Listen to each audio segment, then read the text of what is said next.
Fire signs, tignan natin ano po yung mensahe para sa'yo ngayong araw. Keep in mind po na ito ay general reading lamang. So, hindi po lahat ay makaka-relate. So, be open-minded. Sa mga hindi pa po nakasubscribe dito sa ating channel, please subscribe na po kayo and pa-like na din po ng ating video. At sa mga nais pong mag-avail ng ating private readings, ng ating Evil Eye Amulet Necklace, at ng ating Cures Bracelet, makikita nyo po yung link sa description box. Tarot Intentions by Aliana Reyes. Okay, check po natin ano ang mensahe. We have beyond compare. Don't compare your love to anyone else. It's unique. So, not just your love, but don't compare yourself, your strength, your weakness, your pace, your progress sa ibang tao. So, sinasabi dito, focus ka sa sarili mo. Fire signs. Yan, mag-focus ka sa sarili mo. Hindi lang ngayong araw, 'di ba? Pero mag-focus ka sa sarili mo ngayon. Now, it's time para bumawi ka sa sarili mo. Tignan natin ano pa yung mensahe, spirit guide, mensahe pa po natin.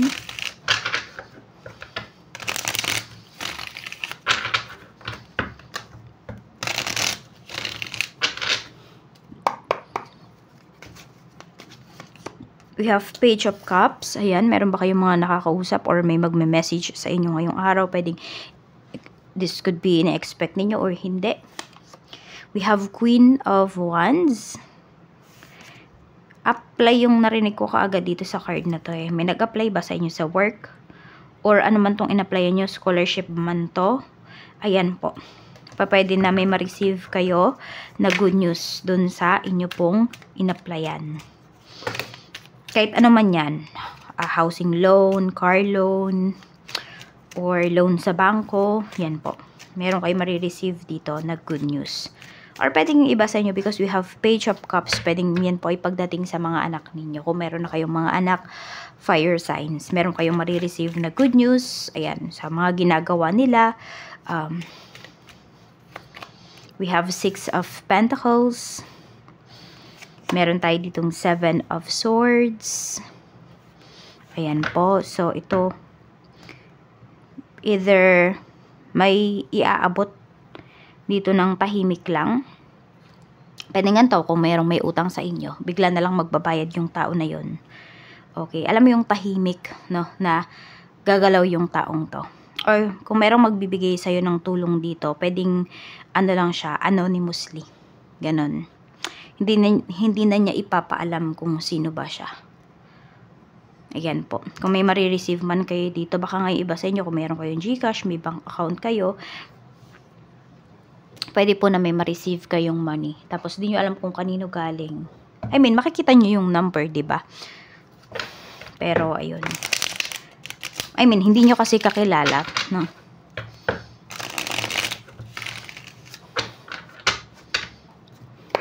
Or pwede kasi papadaanin niya naman sa ibang bank accounts or sa ibang GCash accounts. Yung tipong ganun. We have the Hierophant. Meron tayo ditong Knight of Cups. Meron bang nagyayaya sa inyo dito? Pwedeng kasal to. May nagyayayang magpakasal. May magpo-propose sa inyo. Pwede. Meron din po dito. Pwedeng niyayaya kayo na umattend sa church nila. Yung tipong ganun. Ayan, or meron dito baka magyaya sa'yo ngayong araw na to na mag-travel. You know, ano mang tong escapade na to. Yan, mukhang may magyayaya sa'yo dito. Parang gusto niya ng katahimikan. Or maybe you want din naman, no, ng katahimikan. So, ayun. Kung sino man tong magyayaya sa'yo or sino man tong yayayain mo. Tignan natin. Ano pa yung mensahe? We have Seven of Wands. May mga umiiwas sa tukso. Ayan. Or meron bang magko-confess dito. We have Six of Cups. Pwedeng may mga iniiwasan ka ng mga friends. So, pwedeng yung magyayaya na to ngayon, hindi mo to kaibigan. Okay. Tignan natin ano pa yung mensahe, spirit guide. We have Five of Cups. And we have Eight of Wands. Yan, may mga broken dito broken conversation, mga broken message. So pwedeng mayroong mga nagpaparinig sa'yo sa comments, mayroong mga nagpaparinig sa'yo sa group chat po ninyo. Yan, parang putol-putol yung mga sinasabi. Or meron dito na putol na conversation. Baka meron na kayong ginawa, meron na kayong ibang inaisikaso, or could be kung sino man po itong kausap po ninyo. So yun, parang natigil na yung usapan ninyo ng taong to. Tingnan natin. Or meron kayong pinagsisisihan dito na meron kayong nasabi towards other people. Pwedeng nasabing too personal ba, ganyan. We have the Emperor. Ayan po. So, decided talaga kayo dito, no? Kaya nga po yung iba sa inyo, kung kayo man po ay nag-apply ng trabaho, nag-apply kayo ng scholarship, mapapasa inyo po talaga ito. Yan, mukhang meron na kayong pipirmahan dito. We have 3 of Pentacles. Pagdating naman po yan sa, ayan, more on yung iba sa inyo sa trabaho talaga to. So, pwedeng tahimik lang kayong kumikilos dito sa work, diba? Very focused kayo, pero ayan po, mako-compensate kayo dito. Pwedeng may ma-receive na tip, malaking tip yung iba sa inyo, or reward. Or bigyan pa kayo ng another project. So, tanggapin niyo lang yung project na ibibigay sa inyo. Next, kasi ayan po, pwedeng, diba, nabibigyan na kayo ng puntos dyan. Pwedeng, maging candidate kayo for this position.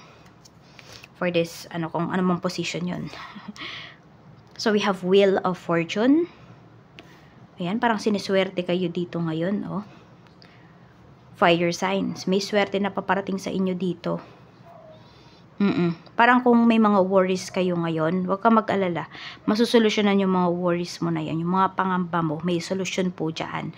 Yung iba nga sa inyo, kahit kahit hindi kayo mag-ask ng help, pwedeng may paparating po talaga na tulong para sa inyo. We have Death card. Ito naman, may pagbabago. Okay, so pwedeng pagbabago to ng schedule. For some of you, medyo hindi pa kayo nakaka-cope up dun sa schedule ninyo. Very flexible yata yung schedule ninyo Fire signs. Hindi ko alam kung si fire signs ba yung sinasabi ko kanina pa. Pero para sa inyo to, fire signs. Na pagpasensya nyo na kung ibang sign ba yung, ibang elements ba yung nasasabi ko. So, tignan pa natin.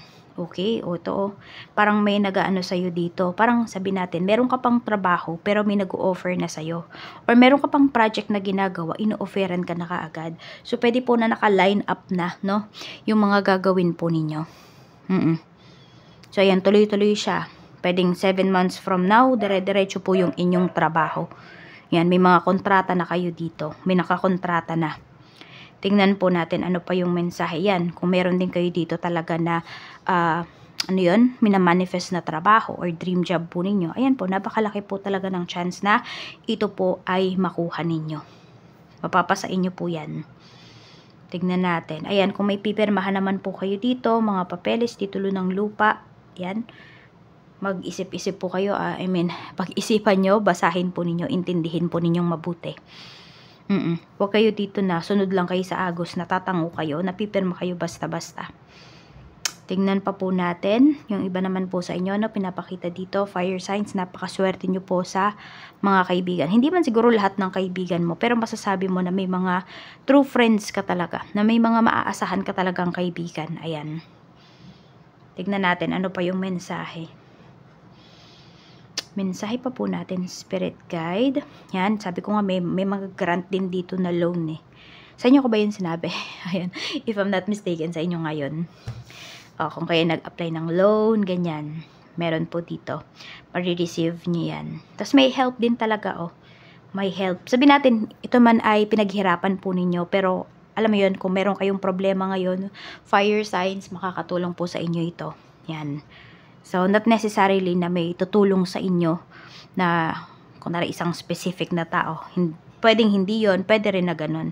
Pero more on yung iba sa inyo, pinaghirapan nyo po ito at ine-expect ninyo, kunwari ngayon kayo mababayaran, ngayon po kayo mababayaran at mawawala yung mga pangamba ninyo. Kung mayroon man kayong mga bayarin po dito.